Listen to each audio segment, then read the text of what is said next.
Selamat datang kembali. Hari ini kita lanjut lagi ya. Kita gali lebih dalam bab 10 dari sumber yang Anda bagikan.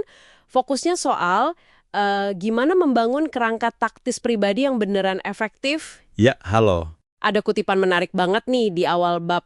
Strategi tanpa taktik adalah jalan paling lambat menuju kemenangan. Taktik tanpa strategi adalah kebisingan sebelum kekalahan. Nah, itu dia. Ini kayaknya langsung nyambung ya ke pentingnya menghubungkan tujuan besar kita dengan langkah-langkah yang ya nyata gitu. Betul nggak? Betul sekali. Kutipan itu pas banget menangkap inti dari bab 10 ini. Punya visi kesehatan jangka panjang, itu strategi kan? Bagus. Tapi kalau nggak ada tindakan spesifik, yang terukur, ya itu taktiknya. Jadinya cuma angan-angan aja. Sumber ini tuh ngajak kita geser dari yang tadinya cuma ikut-ikutan tren kesehatan sesaat ke arah membangun sistem personal yang bekerja buat kita gitu. Iya. Bab ini kayaknya mendorong kita untuk lebih dari sekedar nasihat umum ya, kayak makan sehat atau ayo gerak. Perlu pendekatan yang lebih terstruktur gitu ya. Nah, bab 10 ini mengusulkan gimana caranya kita membangun kerangka kerjanya. Oke. Jadi, bab ini mengidentifikasi 4 pilar utama nih yang perlu kita kelola secara taktis. Ada latihan fisik, terus nutrisi, tidur, sama kesehatan emosional. Mungkin kedengarannya udah sering dengar ya, 4 hal ini. Familiar sih ya. Tapi yang ditekankan di sini, itu perlunya pendekatan yang, gimana ya, sangat spesifik dan terpersonalisasi di tiap domain itu. Bukan cuma nasihat umum aja. Nah, kerangka kerja inilah yang jadi fondasi kita buat milih taktik yang tepat nantinya. Saya perhatikan ada analogi bagus di bab ini, soal nyetir di persimpangan. Oh iya, yang itu ya? Kita kan nggak cuma berharap nggak ketabrak gitu aja, tapi ada taktiknya.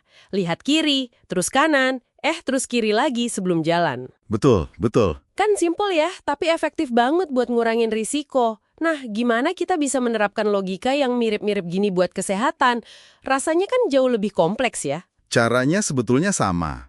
Jadi spesifik dan berdasarkan informasi. Kita ambil contoh nutrisi deh, kayak yang disinggung bab 10.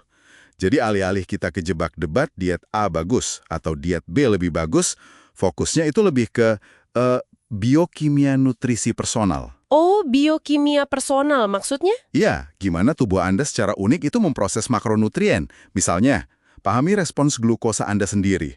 Itu jauh lebih taktis dibanding sekedar ikut aturan diet umum yang mungkin nggak cocok. Oke. Jadi fokusnya ke respons individual, masuk akal sih. Nah, terus kalau untuk latihan fisik, gimana pendekatan taktisnya? Bedanya apa sama sekedar pergi ke gym? Sama spesifiknya juga. Bab 10 ini menekankan banget pentingnya memecah latihan jadi komponen inti.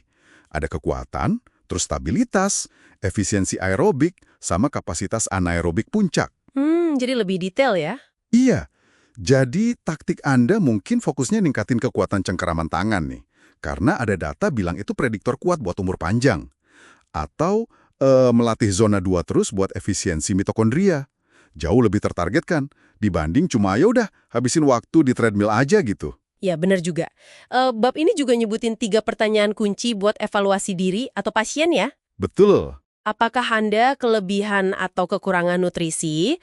Terus masa ototnya cukup atau kurang? Sama apakah Anda sehat secara metabolik? Kenapa 3 ini yang jadi fundamental gitu dalam kerangka taktisnya?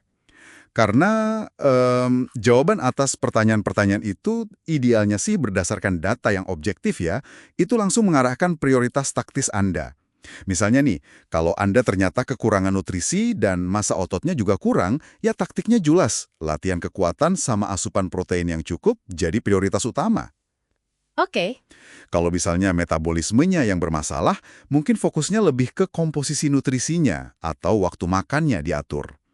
Ini bantu banget buat, gimana ya, memotong kebisingan informasi dan fokus ke apa yang paling penting saat ini buat Anda. Jadi intinya ini proses yang jalan terus ya, pakai data personal, pahami respons tubuh di 4 domain tadi, terus pilih dan sesuaikan taktik spesifiknya. Persis. Yang dukung strategi kesehatan jangka panjang kita. Bukan solusi instan, tapi sebuah sistem yang dinamis gitu ya. Tepat sekali. Ini soal membangun serangkaian kebiasaan yang berbasis bukti, yang relevan sama tujuan dan kondisi unik Anda. Kerangka kerja ini tuh bukan aturan kaku, tapi lebih kayak panduan buat kita bikin keputusan taktis yang lebih cerdas, ya, setiap hari. Wah, ini ngasih perspektif yang kuat banget sih buat kita melangkah maju.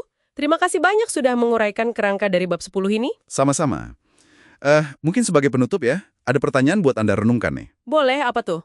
Dari 4 domain taktis tadi, latihan, nutrisi, tidur, kesehatan emosional, kira-kira mana yang menurut data atau mungkin perasaan Anda paling butuh perhatian sekarang?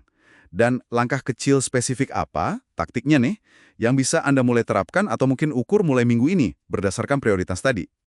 Pertanyaan bagus tuh buat refleksi pribadi kita masing-masing. Oke, sampai jumpa di pembahasan kita selanjutnya ya.